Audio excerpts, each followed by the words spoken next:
man, he goes to the ringer in this show. I mean, this man cries. You don't look when you look at him like when you first see him, you're like, oh, he's the town drunk. He's just doing his thing. He says a joke, says like a sarcastic line.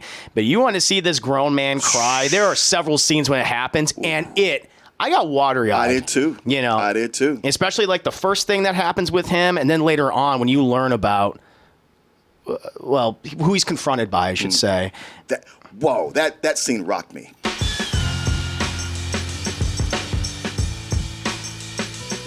Hey everyone, I'm sure you heard by now, Double Toasted is heading out on tour, bringing you a night of comedy, games, and some interaction with the audience out there. Get tickets by going over to doubletoasted.com or going over to X1 Entertainment. Hey, we'll see you soon. Hey everyone, support our Patreon, which helps us to continue bringing you our live streams, videos, and podcasts while bringing you new content such as exclusive live streams and animated shorts. We're going to get to our next subject, which is indeed Midnight Mass, which just came out this Friday. Everyone's binge watching it right now. It is 7 episodes. I am nearly done. Martin is about halfway through at this moment. So we're going to give you our general impressions of this series. But so far, I could tell you this. Really enjoying it. And I think there's a reason why I'm enjoying it so much. And it's because it's just the latest project of Mike Flanagan. I want to take a second to talk about this guy because he's kind of...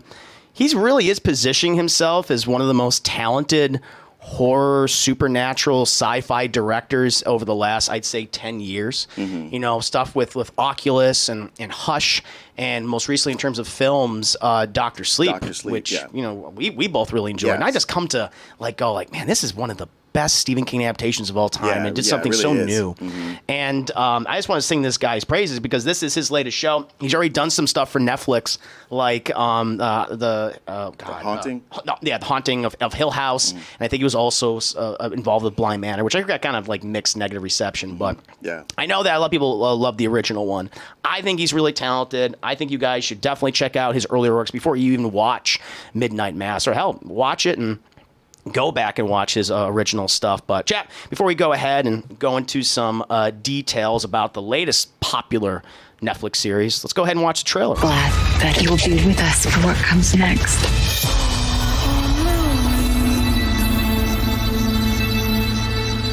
For those that maybe didn't get a lot from the trailer, this does indeed follow a very small town on an island in Washington that has been dying for decades. It has like a shitty name, Crockett Island. Crockett, yeah. Want to go visit Crockett Island? No. Why would I go there? Yeah. That sounds awful. And we follow like a whole number of characters, but for the most part, at least for a good portion of it, we're following this character of Riley, played by Zach Gilford. Riley is in the opening of the show. He's involved in a drunk driving accident where he was the person who was intoxicated, ended up killing an innocent girl. And they don't show the accident. They show that girl, though. Oh, yeah. I mean, filled of glass and everything else. Yeah, you see the direct aftermath, and it's gruesome. It's very gruesome, right off the back. A lot of body horror in this, and you're going to get in the first 5 minutes. And him going to, again, it's that whole process of just like, is she going to be okay? Obviously not. Yeah. Going through the trial, and going to jail, being in prison for years, living with that guilt, how they showcase that guilt over and over again, until finally he's brought back home. He's lost everything, and we spent time on this island getting to know all these people who've been kind of stuck. They're living in misery. Like, we'll get into like the big, a lot of the big moments and some of the characters, but I will say I really do appreciate Mike Flanagan perfectly just crafting an environment where it's just like, of course, crazy horror shit's going to happen here. I love this just seaside. It feels like almost as I'm watching this, because I wasn't, you don't know at first what's going on. You don't know what the entity, what the threat is, but it almost feels like something from like an H.P. Lovecraft novel. Like, it's very Lovecraftian. Just the homes, how they're few and far between. They're dilapidated, but they all have this crust. Yeah. They have this sea coral crust on them, brine, and it's just being constantly hit by the waves. And I just really fell in love with the aesthetic. I mean, it works for what it is. It sells itself. Matter of fact, the whole time I just felt like, all right, only because Stephen King has a lock on Maine. Yes. Is this set somewhere that might be close but not quite there? No, it's okay. That's fair. Yeah, I'm a really big fan of the aesthetic so far. At least again, what I've watched, and just the character, how the characters really match their aesthetic. Where we remember this, we have Riley come back from home, and I really like from jail to home, and I like that Zell Guilford's character, his performance. It's very kind of, it's not. Because there's a number of great actors in this, and they have some really exaggerated moments, but his is always kind of understated. Oh yeah, I know. I like him quite a bit. Yeah, and what I think about that is because he is dealing with addiction and guilt, and that's the whole thing with his alcoholism. Right. And I like that. He's not going to go off on a crazy rant or anything like that. He's not going to monologue, but I really I really appreciate that he has a very subtle performance, and not a lot of people are talking about him right now. But I think this is accurate. This is accurate to someone who is dealing with addiction and guilt and loss and just literally not knowing where he is or what he should be doing. I really liked his performance. It's so sad that he's at the point where he has to come back home. I mean, it's always sad when you have to do that. Yeah. It's especially sad when home is this place. Yes. No. Yeah. It's scary, and your parents already. And this is the dynamic of the household. I love where you have the mom who is this overly religious person, and she wants to do the best for her son, trying to make it. Oh, okay, we're all okay.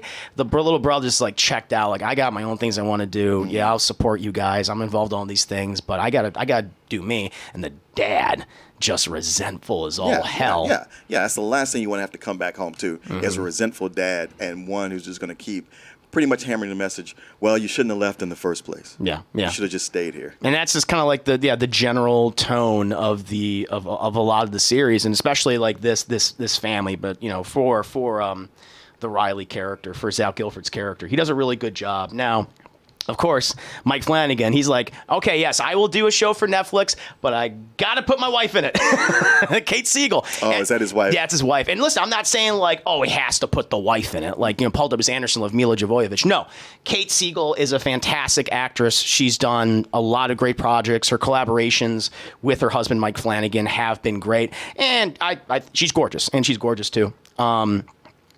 She's kind of in a similar situation to Riley, where she has to come back to the island. Like, I left because I want to do my own thing.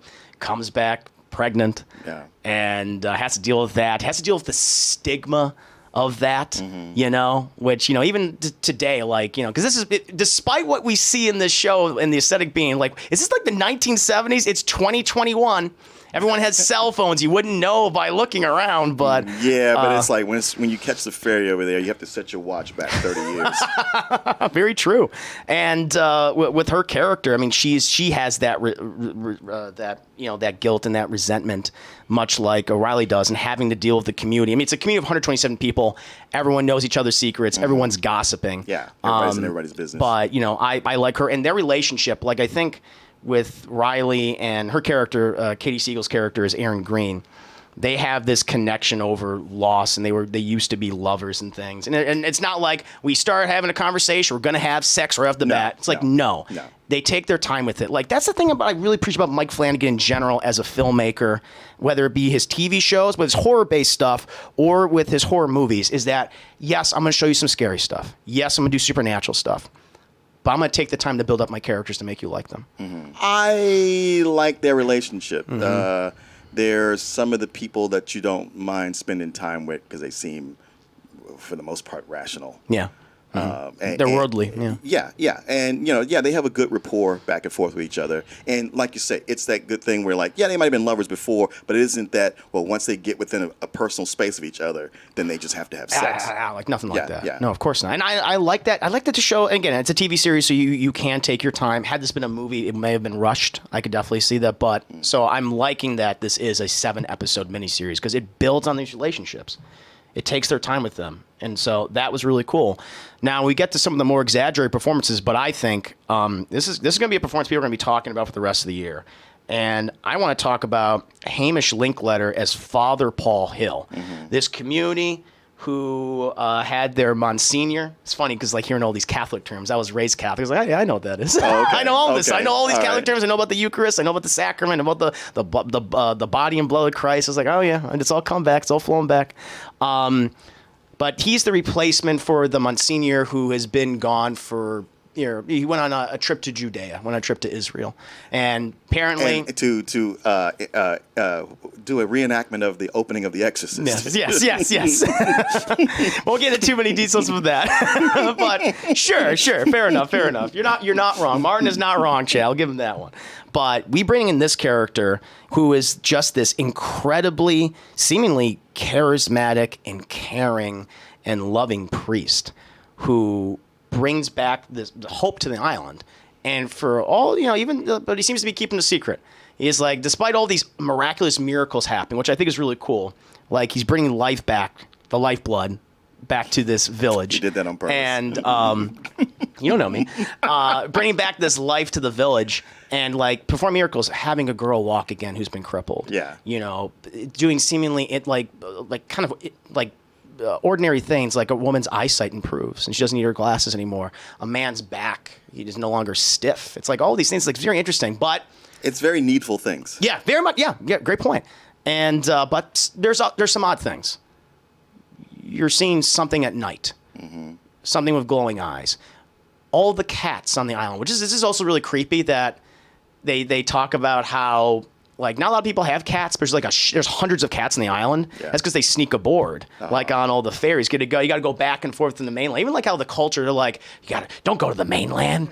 The mainland. I know. We're not going to do that. What do they have out there that you can't get right here? Wi-Fi? Yeah. A grocery store yes. that's open past 8 o'clock? Convenience at the very least, Yeah. An actual ambulance service? Yeah. Oh, God, I know. There's one doctor on the island. Yeah. It's rough, and I think that adds to like the misery. But all these cats, which have just come to the island and have bred, all are dead suddenly. They're all washing up on the beaches. Babies begin to disappear. Like, what's going on? And I really like that. Is he involved? Is he not involved? Are all these miracles performing? Are they coming at a cost? We see this over the course of the series, and I really like that. But his performance, like again, I mean, maybe I'm bringing myself into this, where I grew up Catholic. I was raised Catholic. Okay. And I had these priests that would do these monologues, would discuss these things, even if something I didn't believe in necessarily, because I fell out of the faith. I went in high school, went to a Catholic high school. I was like, okay, the fact that you put me in this place and I'd listened to this for 4 years makes me even less of a Catholic until now I'm like agnostic. I just don't know.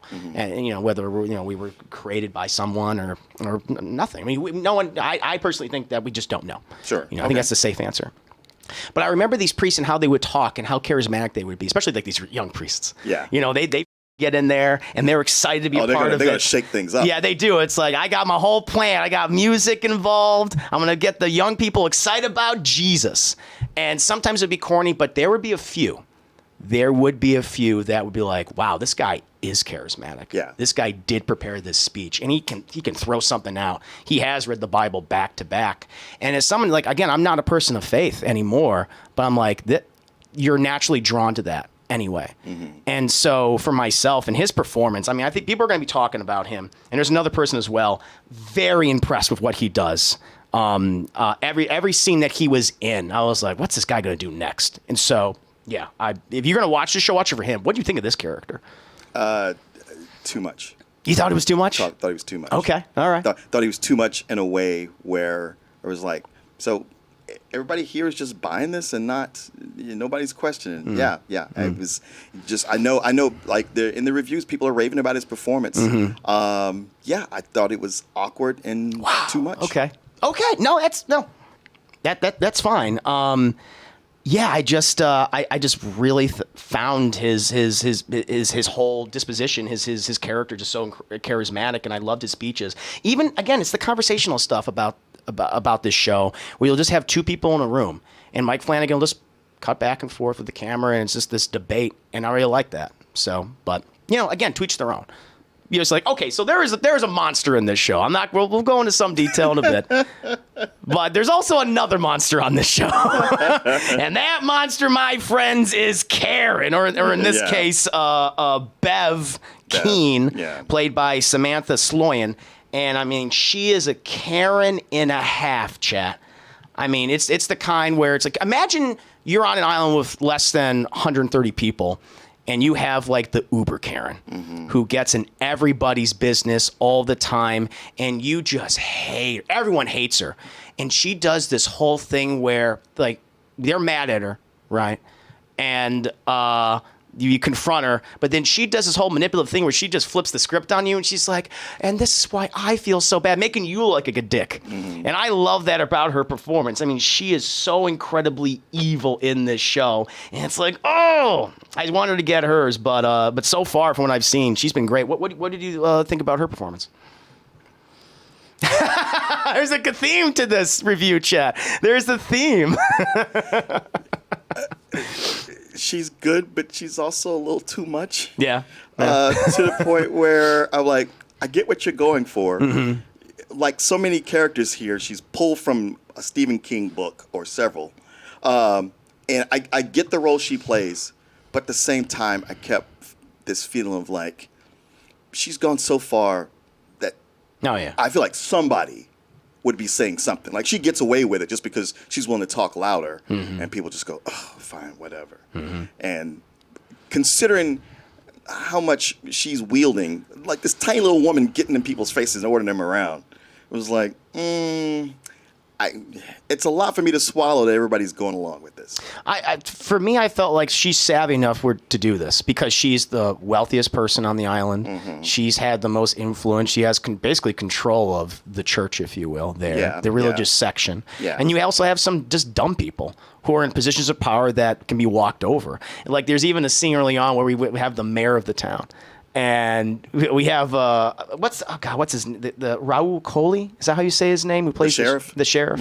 Where he's just like, just shut up, because he's like, you're so dumb. You keep saying the same stories over and over and over again. And it's like, of course, a character like this would be able to walk over the leadership of the town. So for me, I did find it was believable, just because of how kind of inept people were and how downtrodden everyone is because of just the environment that they live in, where the manipulation, the long-term manipulation, everybody makes sense to me.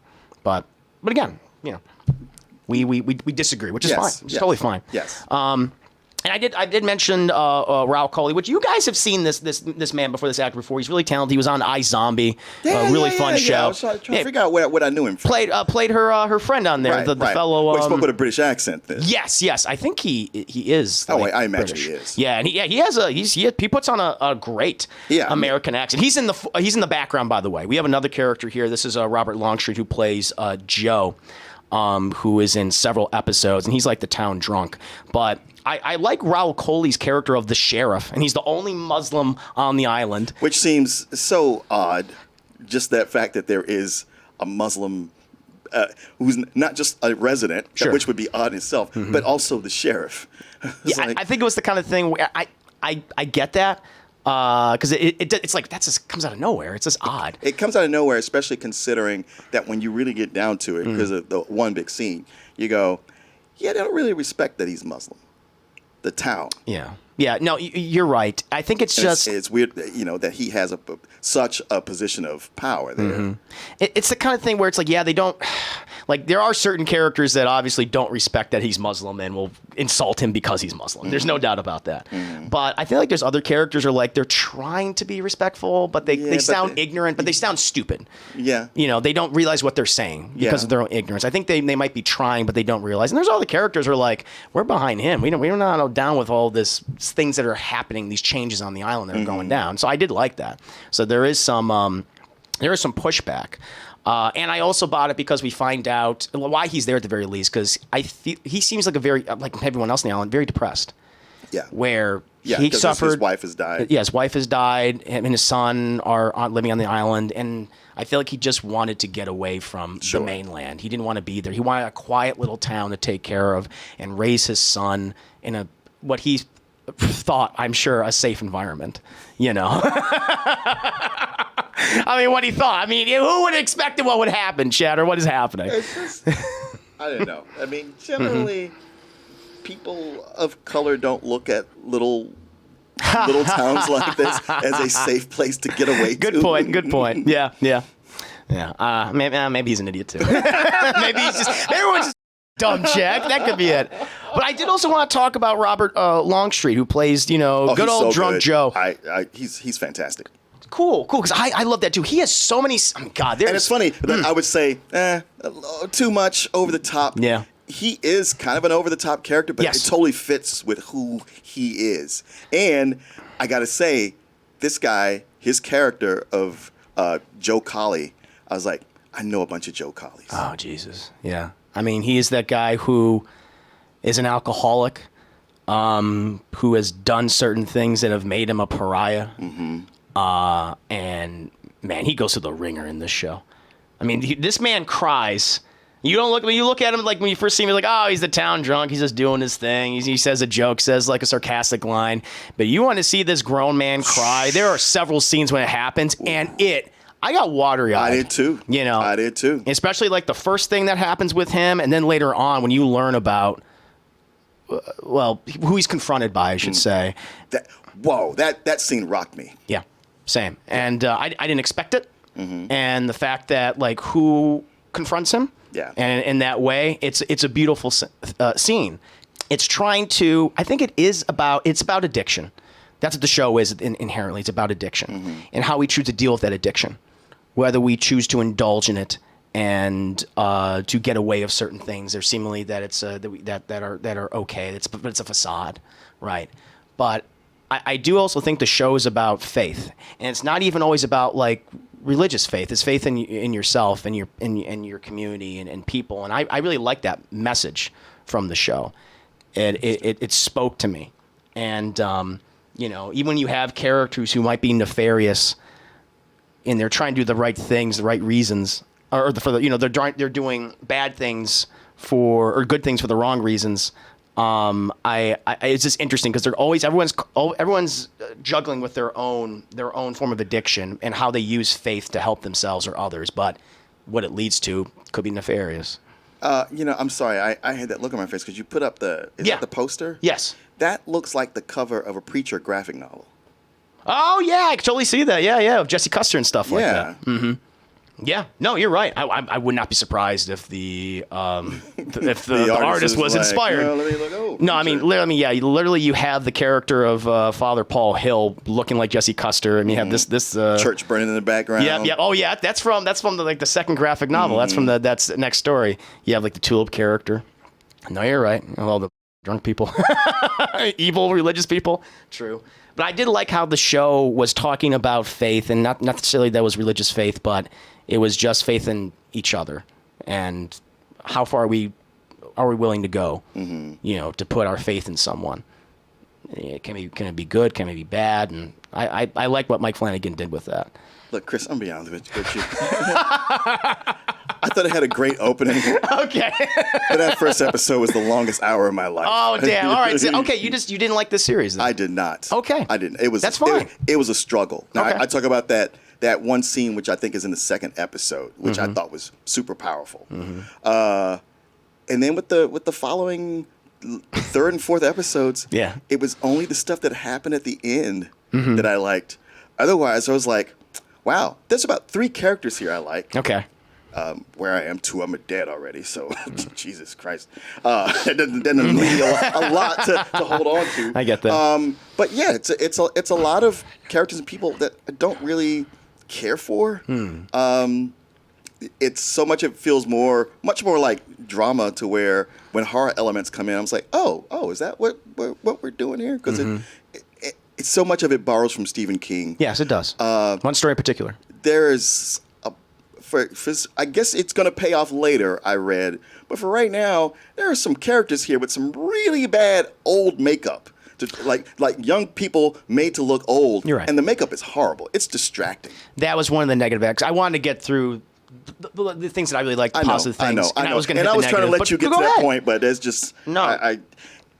Feel also, free. And like we talked about... I'm sorry, the main character. What's his name again? Riley, who I like. And when he's with Aaron, and they have their back and forth.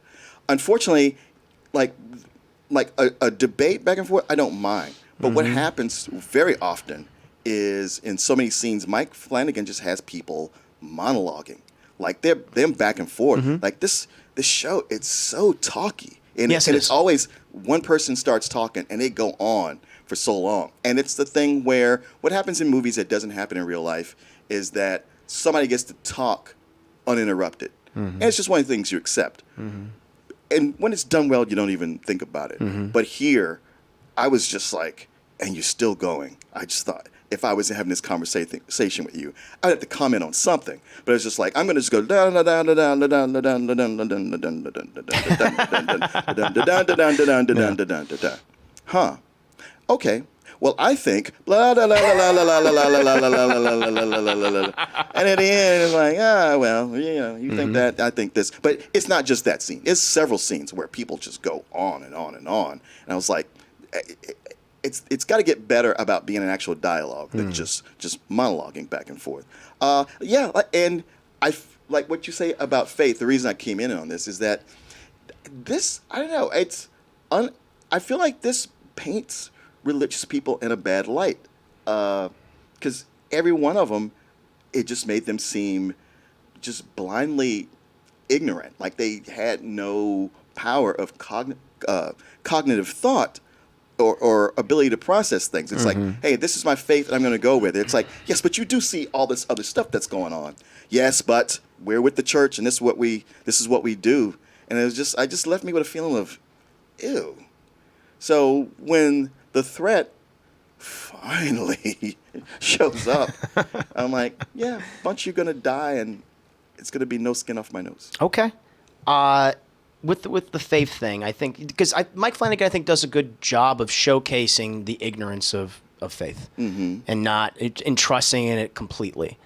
But I do think he also shows, and this is in later episodes, where he does show the benefits of it, where it can help people, an individual or many people. I don't think he's just going there with like, and here's my agenda while religion is dumb. It's not that. It's not that clear cut. It's more nuanced. Yes, it is. I will say that. It's more nuanced because a lot of things they handle it, they're ham-fisted about it.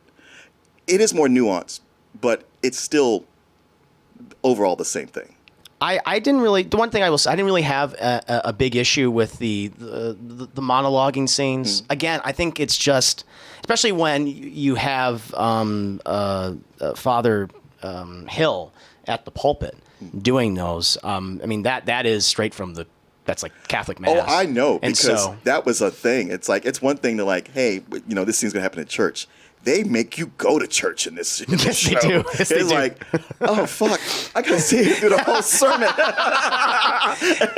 they have daily Mass too. Yeah, there's no cutaway. It is that whole sermon. You're sitting there like, you mother trick me. I just want you to be in this show. Martin goes to church, Mr. Church, Chad. Usually like in a movie or TV show when it's a class, and the professor's there and they're teaching, and it's always the bell rings just at the tail end, or they barely get into whatever the lesson is, and it's like, oh, okay, the bell rings, it's time to go to your next class. And with the sermon, I'm like, all right, we'll get a little bit of what he's saying. It's like, oh my God, no, it's the whole thing. You are there for church. You're going to hear all the Psalms, you're going to hear the songs, and you're going to hear the priest monologue. And again, I guess I can only speak for myself. I lived through that. And I was like, oh, wow, you're doing an excellent job of how this is done. It's just I respect that. With nefarious undertones. And I was like, ooh, I like this. And how it's like a long manipulation. So, yeah, again, we can agree, disagree with that. Which I think is totally fine. Yeah. Now, the last thing, makeup, you're right. Totally agree with you. There is some awful and old man makeup. Yes. It's like, why does it look this way? And it's just funny because Mike Flanagan has experience with practical effects and he uses them a lot in his movies, and he has like a lot of blood and gore and stuff. And I'm like, what is this? Yeah. And it's like if I was a filmmaker and I wish I had a picture. I should have had a picture for this. But if I was a filmmaker and I saw like, here's what it's going to look like, I'd be like, no, we can't use this. Hire an actress. We'll recast and hire older or younger actors. So, but yeah, I was very surprised at the bad makeup in this, and I'm like, yeah, that really took me out of it because there's this one old lady character, and it gets better a little bit later on.